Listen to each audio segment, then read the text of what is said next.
আসসালামু আলাইকুম এভরিওয়ান, আশা করি আপনারা সবাই ভালো আছেন। আমি আলহামদুলিল্লাহ ভালো আছি। অনেক দিন পরে একটা নিউ ভিডিও নিয়ে আসলাম। আমি আজকে রান্না করব বিফ কাচ্চি। অ্যান্ড এখানে আমি 2 কেজির মতো মাংস নিয়েছি। অ্যান্ড মাংসতে আমি এখানে দেখতে পাচ্ছেন আমি মশলা দিব।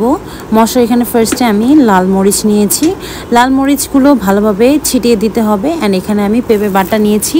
পেঁপে বাটা বলতে পেঁপের ছিলকাগুলোকে ব্লেন্ড করে নিয়েছি অ্যান্ড ওইটা দিলাম। এটা দিলে মাংসগুলো ভালোভাবে ময়েস্ট হবে অ্যান্ড আপনারা ইজিলি এটা কুক হয়ে যাবে অ্যান্ড আপনারা খাওয়ার সময় বুঝতে পারবেন মাংসটা কত সফট হয়েছে।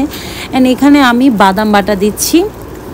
পরিমাণ মতো বাদাম বাটা দিতে হবে। আপনারা যে কোনো বাদাম বাটা দিতে পারেন। আমি এখানে পেস্তা বাদাম বাটা দিয়েছি অ্যান্ড এখানে আমি পেস্তা বাদাম পরিমাণ মতো দিয়েছি। আপনারা মাংস অনুযায়ী পরিমাণ মতো করে দিলেই হবে। অ্যান্ড এখানে একটু জিরা অ্যান্ড ধনিয়া গুঁড়া দিচ্ছি। জিরা অ্যান্ড ধনিয়া গুঁড়া দেওয়ার পরে আমি এটার পরবর্তী স্টেপে এখানে আমি কিছু গরম মশলা দিলাম। এটা হচ্ছে কাচ্চির মশলা, যেখানে আমি লং, এলাচ অ্যান্ড হচ্ছে গুঁড়ামরিচ, গোলমরিচ অ্যান্ড আরও কিছু মশলা অ্যাড করেছি, জায়ফল, জয়ত্রী অ্যাড করেছি। অ্যান্ড এটা আমি ভালোভাবে দিয়ে দিচ্ছি। কাচ্চির মশলা এটা আপনারা বাসায় বানিয়ে নিতে পারবেন। আমি বাসায় বানিয়ে নিয়েছিলাম, কিন্তু আমি আবার এটাকে প্যাকেটের মশলা অ্যাড করেছি। অ্যান্ড অ্যাড করার পরে এটাকে আমি ভালোভাবে মশলা দিয়ে এটা ম্যারিনেট করতে হবে। ম্যারিনেট করার আগে আমার মনে হয়েছে যে মরিচটা একটু কম পড়ে গেছে, যেহেতু আমি অনেক ঝাল খাই।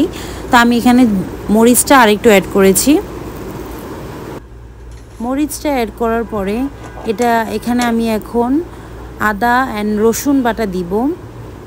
আদা রসুন বাটা পরিমাণ মতো দিতে হবে আপনারা মাংসের অনুযায়ী।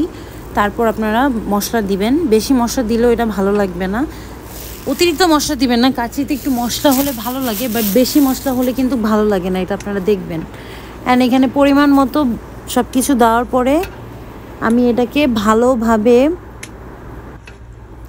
ভালোভাবে মিক্স করব। আমি এখানে 2 চামচ আদা অ্যান্ড 2 চামচ আদা অ্যান্ড 2 চামচ রসুন বাটা দিয়েছি। তারপর আমি এখানে পেঁয়াজ বেরেস্তা দিচ্ছি। আমি পেঁয়াজগুলোকে কেটে ভালোভাবে বেরেস্তা করে নিয়েছিলাম আগেই। অ্যান্ড আমি এখানে পেঁয়াজ বেরেস্তা দিচ্ছি। পেঁয়াজ বেরেস্তা করলে আপনারা 60% আগে দিবেন অ্যান্ড 40% লাস্টে দিবেন, কারণ লাস্টেও পেঁয়াজ বেরেস্তাটা লাগবে। পেঁয়াজ বেরেস্তার কালারটা একটু বাদামি কালার করবেন, না হলে কিন্তু খেতে ভালো লাগবে না। অ্যান্ড এখানে আমি লাস্টলি অ্যাড করছি লবণ। লবণটা পরিমাণ মতোই দিবেন।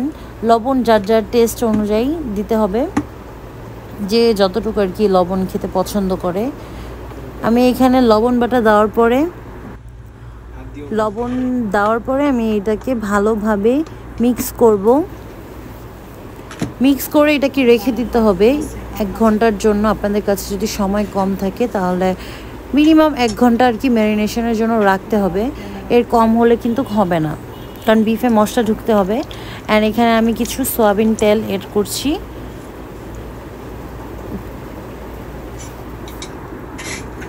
সয়াবিন তেল অ্যাড করার পরে এটাকে ভালোভাবে মিক্স করতে হবে। যত ভালোভাবে আলতো হাতে মিক্স করবেন বিফে, ততই ভালোভাবে মশলাগুলো ঢুকবে। অ্যান্ড মিক্স করার পরে আপনারা এটাকে ম্যারিনেশনের জন্য রেখে দিবেন। দেখেন আমি কত ভালোভাবে মিক্স করছি। অ্যান্ড আপনারাও খুব ভালোভাবে আলতো হাতে মিক্স করবেন। মিক্সটাই মেইন, কারণ আপনি যদি ভালোভাবে মিক্স না করেন এটা ম্যারিনেশন হবে না। ভালোভাবে মশলার ভিতরে মশলা ঢুকবে না মাংসের ভিতরে।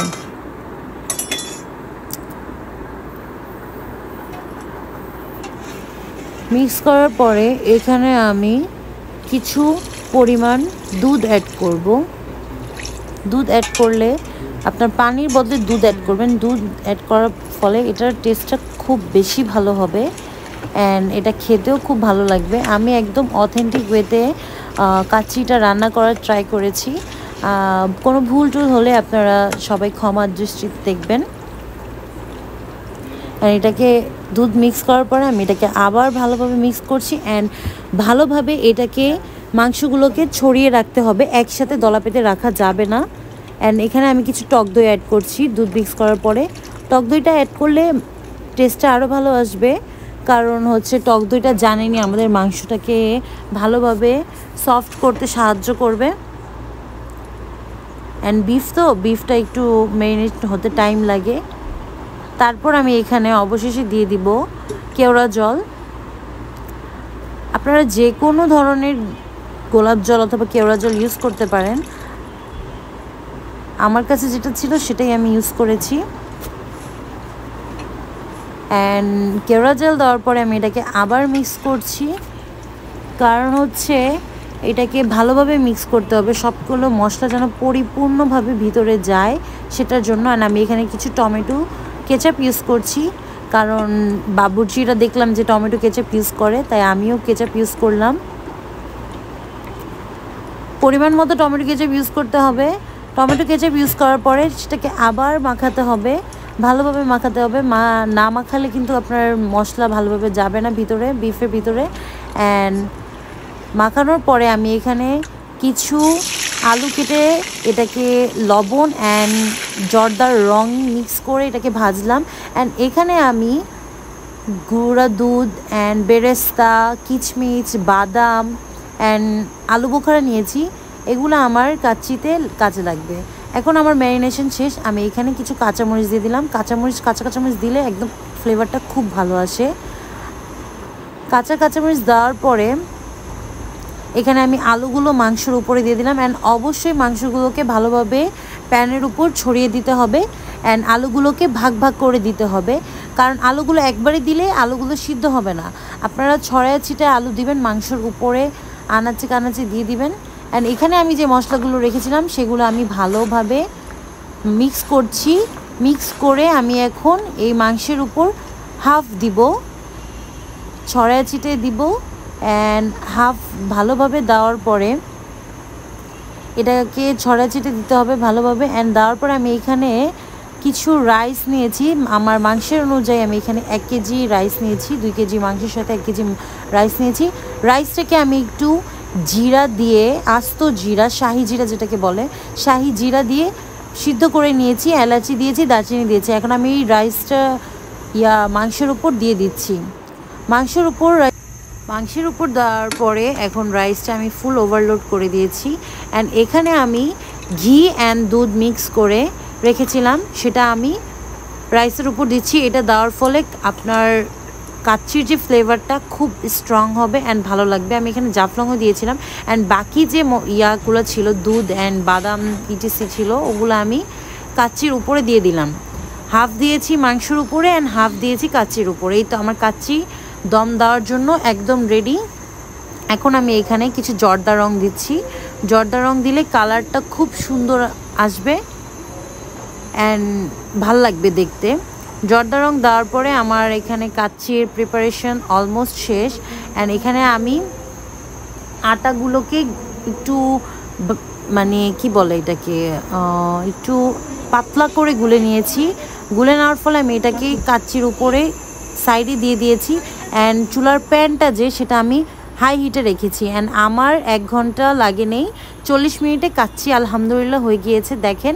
অ্যান্ড এটা যখন আপনারা সিলটা যখন খুলবেন তখন খুব সতর্ক নিয়ে খুলবেন, কারণ হচ্ছে সিলটা খোলার সময় খুবই গরম থাকে, আপনারা বুঝে শুনে করবেন। দেখেন আমার কাচ্চি আলহামদুলিল্লাহ খুব ভালো হয়েছে অ্যান্ড খেতেও খুব ভালো হয়েছে। দেখেন আমার কাচ্চি আমি আপনাদেরকে দেখাচ্ছি, ভালোভাবে কুকড হয়েছে, মিটটাও ভালোভাবে কুক হয়েছে। অ্যান্ড দেখেন আলুগুলো একদম পুরো সফট হয়ে ভেঙে যাচ্ছে এরকম আর কি। এখন কাচ্চি খাওয়ার পালা। আলহামদুলিল্লাহ খুবই মজা লেগেছে, শুধু আলু বোখারার চাটনিটা অভাব ছিল। নেক্সট ব্লগে আমার সাথে থাকবেন, আশা করি সবাই ভালো থাকবেন। আসসালামু আলাইকুম।